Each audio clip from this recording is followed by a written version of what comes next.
मेरे रूममेट्स में मुसलमान अधिक थे। जब मुझे ये कहने में भी शर्म आती थी कि मैं हिंदू था।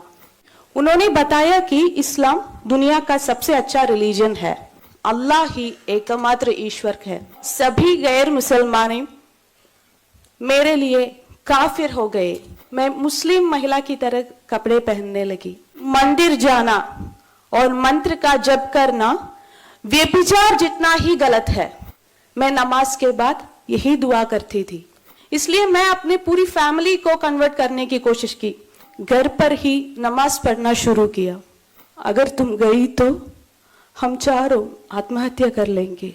मेरे दिमाग में ये शैतानी विचारधारा दी, गैर मुसलमानों का बात मत सुनो, फिर वे तुम्हारे माता पिता ही क्यों ना हो, सबको इस्लाम में कन्वर्ट करूंगी।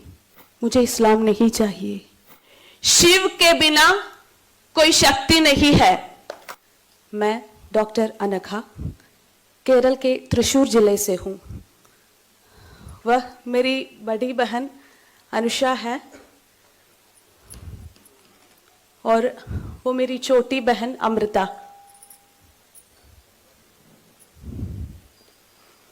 आज हम तीनों आचार्य श्रीमन मनोज जी के शिष्य हैं और आर्ष विद्या समाजम के फुल टाइमर्स भी है। मैं आपके सामने उस दर्दनाक अनुभवों को साझा कर रहे हैं जो हमारे परिवार ने 4 साल पहले झेला था। हमारा जन्म बहुत ही ऑर्थोडॉक्स ब्राह्मण फैमिली में हुआ था। बहुत छोटी उम्र से ही हम घर पर कई प्रकार के अनुष्ठान और दैनिक पूजा देखते हुए बड़ी हुई है। मुझे केवल कुछ अनुष्ठानों के अलावा इस बात का कोई अंदाजा नहीं था कि सनातन धर्म क्या है, भारत का वास्तविक इतिहास क्या है और समकालीन चैलेंजेस क्या होती है। यह अज्ञाता मुझे इस्लाम के गड्ढे में ले आया। मैं हर किसी की तरह अच्छी पढ़ाई करके एक अच्छी नौकरी पाकर अपने परिवार की देखभाल करके और एक अच्छा फिजियोथेरेपिस्ट बनने का सपना लेकर कॉलेज गई थी। लेकिन कुछ और ही मेरे इंतजार कर रहा था। यह एक ऐसा समय था जिसने मेरे जीवन का दिशा बदल दी। मैं अपने कॉलेज के दिनों में हॉस्टल में रहती थी। मेरे रूममेट्स में मुसलमान अधिक थे। हमारे बातचीत में रिलीजन कॉमन टॉपिक बन गया। सबसे पहले उन्होंने मुझे हिंदू धर्म के बारे में क्वेश्चंस पूछना शुरू किए। आप सभी ने केरला स्टोरी फिल्म देखी होगी। मैंने भी फिल्म में कैरेक्टर शालिनी उन्नीकृष्णन जैसे ही क्वेश्चंस को सामना किया है। मैं उनको किसी भी क्वेश्चंस को आंसर नहीं दे पाई क्योंकि मैं अपने धर्म के बारे में कोई जानकारी नहीं थी। ये क्वेश्चंस धीरे धीरे क्रिटिसिज्म्स एंड इंसल्ट्स में बदल गई। वे क्षण थे जब मुझे ये कहने में भी शर्म आती थी कि मैं हिंदू था। मेरे परिवार वालों को भी कोई क्वेश्चंस को सैटिस्फैक्टरी और क्लियर जवाब नहीं दे पाई। मुझे सिर्फ यही आंसर मिला था कि हम अपने पूर्वजों को बताने रास्ते पर चलते हैं बस। लेकिन मैं इस आंसर से खुश नहीं था। मैं इन सवालों का जवाब खोजने के लिए बहुत कोशिश की लेकिन सफल नहीं हुई। इसलिए जब मैं एक कंफ्यूज्ड स्टेट में थे, मेरे फ्रेंड्स ने मुझसे इस्लाम के बारे में बात करना शुरू किया। उन्होंने बताया कि इस्लाम दुनिया का सबसे अच्छा रिलीजन है। अगर मैं इस्लाम के बारे में क्वेश्चंस करते तो वे पूरे आंसर्स देते थे क्योंकि उन्होंने बचपन से ही मदरसा में उनकी रिलीजियस शिक्षा प्राप्त की थी। लेकिन मैं सनातन धर्म की बेसिक चीजों भी नहीं जानती थी। इसलिए मुझे उनके विचारों से प्रभावित होने में देर नहीं लगी। मैं अपने पहचान खोने लगा। तब तक मैं मानती थी कि सभी ईश्वर एक है और मानने लगा कि अल्लाह ही एकमात्र ईश्वर है। इस्लाम ने सबसे पहले मुझे सिखाया कि बाकी सभी रिलीजियंस के ईश्वर संकल्प और उनके अनुयायी नित्य नरक के अवकाशी है और सभी गैर मुसलमान मेरे लिए काफिर हो गए। तब तक मैं बिनती, कुमकुम, चंदन लगाती थी और धीरे से मैं मुस्लिम महिला की तरह कपड़े पहनने लगी।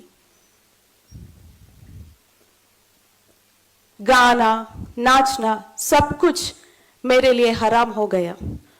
मुझे लगने लगा कि मंदिर जाना और मंत्र का जप करना व्यभिचार जितना ही गलत है।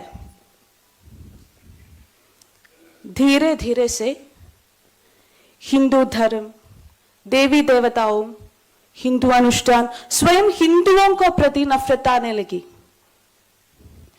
जिन कई इस्लामिक व्हाट्सएप ग्रुप में मैं मेंबर थे, उन सभी में भारत के खिलाफ नफरत बढ़ावा देने वाले मैसेजेस प्रचलित हो रहे थे। उन सारे मैसेजेस का टोन सिर्फ यही था कि भारत एक हिंदू राष्ट्र है और यहां विभिन्न तरीकों से इस्लाम का डोमिनेंस स्थापित किया जाना चाहिए और सभी मुसलमानों को इसमें भाग ले इसके लिए योजनाएं में भाग लेना चाहिए। मेरे मुस्लिम फ्रेंड्स ने मुझे ओपनली बताया है कि उनकी योजना schools, colleges, hospitals, government, law and order, IT, social media, charity services जैसे सभी क्षेत्रों में अपना डोमिनेंस स्थापित किया है और इस तरह से सभी गैर मुसलमानों को इस्लाम में परिवर्तित करना है। उन्होंने ये भी कहा कि सीएए, एनआरसी आदि भारत के मुसलमानों को नुकसान पहुंचाने के लिए है और इनको डटकर मुकाबला देना चाहिए। क्या आप जानते हैं कि उस समय मैं किससे सबसे नफरत करती थी? कोई और नहीं बल्कि हमारे प्रधानमंत्री श्री नरेंद्र मोदी जी से। मोदी जी की योजना भारत के सभी मुसलमानों को निर्वासित कर इसे एक हिंदू राष्ट्र बनाने की है। इसलिए उन्होंने ये भी सुझाव दिया कि उन्हें जल्द से जल्द अपने मृत्यु के लिए प्रार्थना करनी चाहिए। और आपको पता है, मैं नमाज के बाद यही दुआ करती थी। मैं कितनी अधिक उसकी इस्लामिक भाषण सुनती रही, उतनी अधिक मैं भारत विरोधी बनी गई। सच तो यह है कि मैं एक भयानक मानसिक स्थिति में पहुंच गई थी कि अगर जरूरत पड़ने पर भारत के खिलाफ लड़ने से भी नहीं हिचकिचाती। क्या आप कल्पना कर सकते हैं मैं किस तरह की भयानक स्थिति में थी? किसी को इस्लाम में लाना इस्लाम में बड़ा पुण्य माना जाता है, इसलिए मैं अपने पूरी फैमिली को कन्वर्ट करने की कोशिश की। सबसे पहले मैं अपनी छोटी बहन अमृता को कन्वर्ट करने की कोशिश की। मैं उसे पूरी तरह से कन्वर्ट करने में सफल नहीं हुई, लेकिन मेरी इस्लामी पढ़ाई आगे बढ़ रही थी। मेरे दोस्तों ने मुझे तफसीर, जो कुरान का व्याख्यान होता है, वो मुझे दिया और साकिर नायक, इमाम अकबर जैसे इस्लामिक प्रीचर्स का वीडियोस भेज दिए। उसे पढ़कर और सुनकर मैं इस्लामी विरोधी होती गई, हिंदू विरोधी होती गई। कॉलेज के बाद मुझे कोड़िकोड, केरल के कोड़िकोड में नौकरी मिल गई थी, जहां मुस्लिम डोमिनेटेड एरिया है। और वहां मेरे पेशेंट्स और उनके बाईस्टैंडर्स जो इस्लाम के प्रति मेरे झुकाव को समझते थे, उन्होंने मुझे हर तरह से सपोर्ट देना शुरू कर दिया। उन्होंने ये भी कहा कि मेरा इस्लामिक लीगल कन्वर्शन के लिए वे हर तरह से मदद करेंगे। मैं उनके इस उत्साह से एक्चुअली हैरान थी। इस्लाम सिखाने के 6 साल बाद 2020 में मैं कन्वर्शन करके अपना नाम बदलकर आयमा अमीरा बनके पूरी तरह से मुसलमान बनने का फैसला किया। लेकिन उससे पहले इसके बारे में मैं अपने परिवार वालों को ओपनली बताने को डिसाइड किया। मुझे पक्की तौर पर मानती हूं कि उस क्षण से मेरे जीवन में ईश्वर और गुरु का अदृश्य हस्तक्षेप था। मैं अपने नौकरी से इस्तीफा दे दिया और घर आ गई। यह जो समय था जब हमारे परिवार ने एक लंबे लॉकडाउन पीरियड के बाद फिर एक साथ था। मेरे माता पिता को अंदाजा था कि मैं इस्लाम के बारे में सीख रही हूं, लेकिन उन्होंने कभी नहीं सोचा कि मैं कन्वर्ट हो जाऊंगी। एक दिन मैं अपनी मासूस माता पिता को यह खबर बताई कि मैं इस्लाम स्वीकार कर लिया हूं और अब मैं एक मुस्लिम महिला हूं। क्या आप जानते हो इसके बाद क्या हुआ? वे ऐसे घटे थे जैसे उनके सिर पर वार किया गया है। वे जो अपने दिल और दिमाग पर श्री कृष्ण भगवान को रखते हैं, मेरे बात को सहन नहीं कर सके। खुशी के दिन दुख में बदल गई। मेरे माता पिता मेरे सामने बैठकर रोते रहते थे। उन्होंने गाना बंद कर दिया। वे हर समय केवल रोते रहते थे, लेकिन वे मेरे फैसले से मुझे निकाल नहीं कर सके, क्योंकि मेरे क्वेश्चंस का जवाब उनके पास नहीं थे, इसलिए वे हेल्पलेस थे। मैं घर पर ही नमाज पढ़ना शुरू किया। जब समय पर नमाज नहीं पढ़ पाती तो मैं निर्दयी हो जाती थी, क्योंकि मुझे डर था अगर मैं समय पर नमाज नहीं पढ़ी या नमाज छोड़ दी तो अल्लाह मुझे सजा देगा। तब तक मैं चोरी छुपी नमाज पढ़ती थी, लेकिन एक दिन मैं खुलेआम नमाज पढ़ने को डिसाइड किया। जब मेरी पापा ने नीचे पूजा करते थे, मैं ऊपर नमाज पढ़ती थी। एक दिन मेरी मां ने यह देख लिया। वह टूट गई।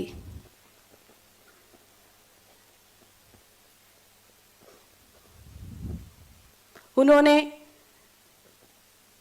पूजा कमरे जाकर नारायणा नारायणा चिल्लाकर रोने लगी। यह सुनकर मैं नीचे आ गई। पूजा कमरे में विग्रहों को देखकर मैं बहुत चिढ़ हुई। मैं मां से कहा, तुम किस नारायण को प्रार्थना कर रही है? तुम्हें बचाने के लिए कोई नहीं आएगा, क्योंकि ऐसा एक ईश्वर ही नहीं है। वो ईश्वर नहीं, शैतान है, शैतान। यह सुनकर मेरी मां रोते रोते मेरे पैरों पर गिरा और बोली, बेटी मत जाओ। अगर तुम गई तो हम चारों आत्महत्या कर लेंगे। इसे सुनकर मुझे और भी गुस्सा आ गया। मैंने कहा कि तुम काफिर हो, तुम नरक के बारे में निश्चित हो। तुम आत्महत्या करो या ना करो, मुझे कोई परवाह नहीं होगी। मेरी जगह आप अपने बच्चों को कल्पना करें, जिसे यदि वो आपका बेटी या बेटा जिसे आपने प्यार से पाला और बड़ा किया है, उसने आपके साथ यह कहते तो आपको कैसा लगेगा? सोचिए, मैं यह उस माँ से कह रही थी जिसने मुझे 9 महीने तक अपने गर्भ पर रखा, प्यार से पाला पोसा, मुझे सब कुछ दिया। दरअसल मेरे दिमाग में ये शैतानी विचारधारा दी जो मुझे यह कहने में मजबूर कर दिया था। इस्लाम में कहते हैं कि गैर मुसलमानों का बात मत सुनो, फिर वे तुम्हारे माता पिता ही क्यों ना हो। यह सुनकर मेरी माता पिता निराश हो गई। उन्हें समझ आया कि उनके आंसू और सलाह मुझे वापस नहीं ला सकते हैं। ईश्वर का अगला अदृश्य हस्तक्षेप मेरे कसिन भाई अजय भैया के रूप में आया।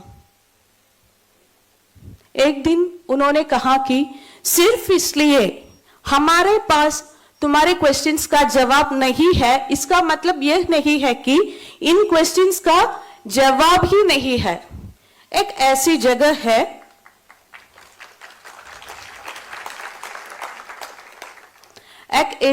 है जहां तुम्हारी सभी क्वेश्चंस का जवाब मिलेंगे। क्या तुम वहां जाने के लिए तैयार हो?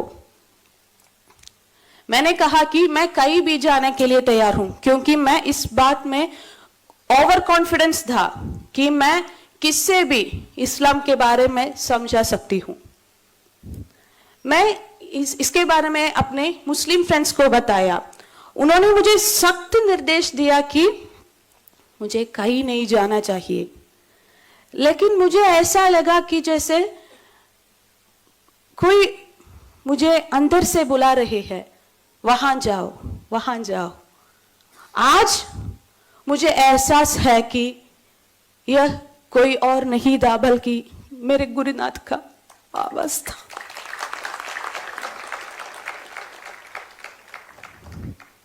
जैसे 26 अगस्त 2020 में इस गर्व के साथ मैं आर्ष विद्या समाजम आई थी कि मैं वहां से सबको इस्लाम में कन्वर्ट करूंगी। शुरू के 2 दिनों में वहां के टीचर से बात की। मुझे जो तर्क पता था इसको I was dealing with them. तीसरे दिन ही हम आचार्य श्री मनोज जी से मिले। आचार्य जी के साथ डिबेट हुआ। आचार्य जी ने उसी कुरान और हदीस के आधार पर बात करती थी जिसे मैं दैविक वचन मानती थी। आचार्य जी ने कुरान के ईश्वर संकल्प, अनसाइंटिफिक फैक्ट्स, अंधविश्वास, मोहम्मद के क्रुएल्टीज एक्सेट्रा के बारे में बात की। क्या आप विश्वास करेंगे, जिस आइडियोलॉजी मेरे माता पिता के आंसू, मेरे रिश्तेदारों के सलाह, मेरी बहनों और दोस्तों के बातें को बदल नहीं सके, उस आइडियोलॉजी को आचार्य जी ने बहुत शांति से एक फूल तोड़ने जैसे बदल दिया।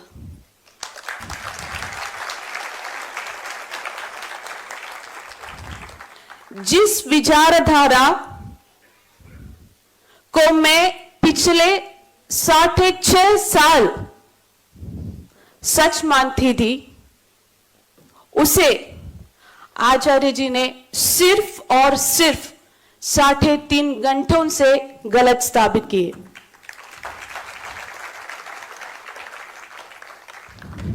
फिर उन्होंने मुझे पूछा कि बेटी, क्या तुम अब भी ये मत को माना जाती है?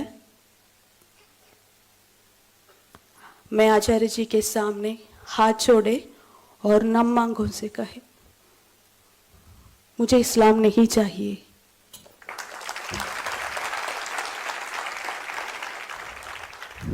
इस प्रकार हम तीनों आचार्य श्री डिसाइंड कोर्सेस आर्ष विद्या समाजम के कोर्सेस को पढ़ने शुरू किए।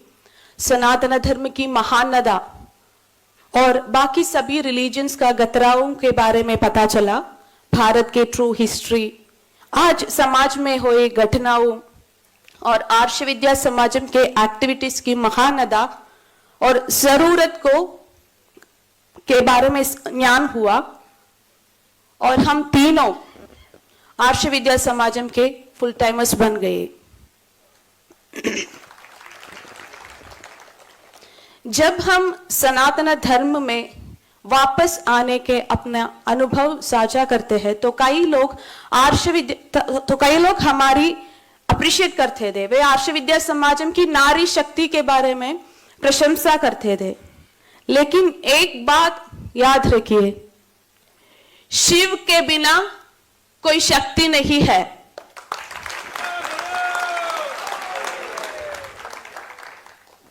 जी, अगर आचार्य श्री मनोज जी नहीं होते तो हम में से कोई भी आज आपके सामने बोल नहीं रहा होता।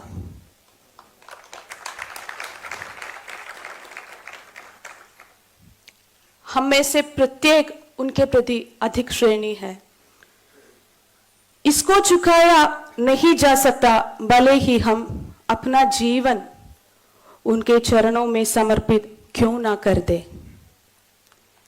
क्या आप कल्पना कर सकते हैं उनका ज्ञान और प्रभाव कितना होता कि हम जो खुद को हिंदू कहने में भी शर्मिंदा थी, उन्होंने हमें सक्षम बनाया कि आज हम स्वाभिमानी हिंदू कहते हैं।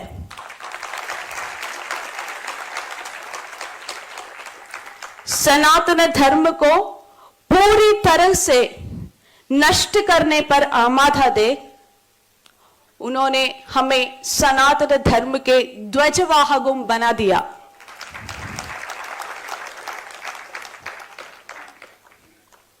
हम अपने जीवन का अंतिम सांस तक आचार्य जी और उनके मिशन के साथ रहेंगे।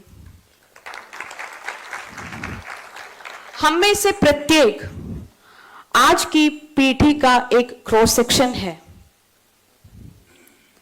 यदि आप इस बारे में सावधान नहीं रहेंगे, यदि आप नेसेसरी स्टेप्स नहीं लेंगे तो यह स्थिति जल्द ही आपके परिवार में भी आ सकती है। क्या हमारे बच्चों किसी रस्सी से लटककर और किसी चाकू से कटकर और किसी के फ्रिज में टुकड़े टुकड़े होकर खत्म होने के लिए है? कभी नहीं ना।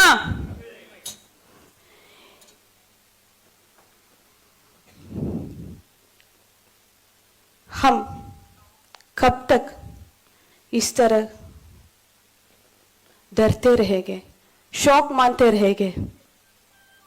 आज समस्या पर नहीं, समाधान पर चर्चा करने की जरूरत है। हमारा देश एक ऐसा राष्ट्र है जो सहस्राब्दियों के उत्पीड़न के बावजूद बहादुरी से जीवित है। हम इस संकट से भी पार पालेंगे। सनातन धर्म की दिव्य रोशनी विश्व के कोने कोने तक पहुंचेंगे। लेकिन एक बात याद रखिए, हम लाखों मिशनरियों से लड़ने जा रहे हैं। इसलिए हमारे योजनाएं भी उतना ही स्ट्रांग होनी चाहिए। आप चिंता ना करें, आचार्य जी द्वारा प्रतिकल्पित धर्म प्रचारक पद्धति ही इसका समाधान है। इसके लिए हमें पूर्णकालिक कार्यकर्ताओं की जरूरत है। इसमें आप इंटरेस्टेड है तो आगे आना चाहिए। अगर आपको अब इसमें एक्टिवली इन्वॉल्व नहीं कर सकते हैं तो आप इंटरेस्टेड कैंडिडेट्स को रेकमेंड कर सकते हैं, या फिर 1 साल के लिए कम से कम एक धर्म प्रचारक को स्पॉन्सर कर सकते हैं। और ये करने में भी आप सक्षम नहीं है तो कृपया जो लोग कॉन्टैक्ट्स देकर मदद करें जो स्पॉन्सर कर सकते हैं। यदि आप ऐसा भी नहीं कर सकते हैं तो मेरा आप सभी से अनुरोध है कि कम से कम आर्ष विद्या समाजम के लिए महाराष्ट्र में एक सेंटर खोलने का प्रयास करें।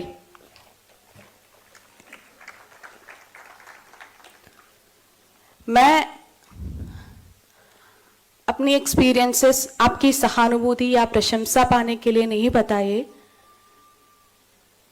मेरे ये एक्सपीरियंसेस यहां मौजूद एक भी व्यक्ति मैं बदलने को मदद करने तो मैं इसे बड़ा सफलता मानेंगे। इतने लंबे समय तक मुझे पेशेंटली सुनने के लिए सभी को मेरे धन्यवाद। सब कुछ गुरुपद पर समर्पित करके ओम नमः शिवाय, ओम गुम गुरुभ्यो नमः।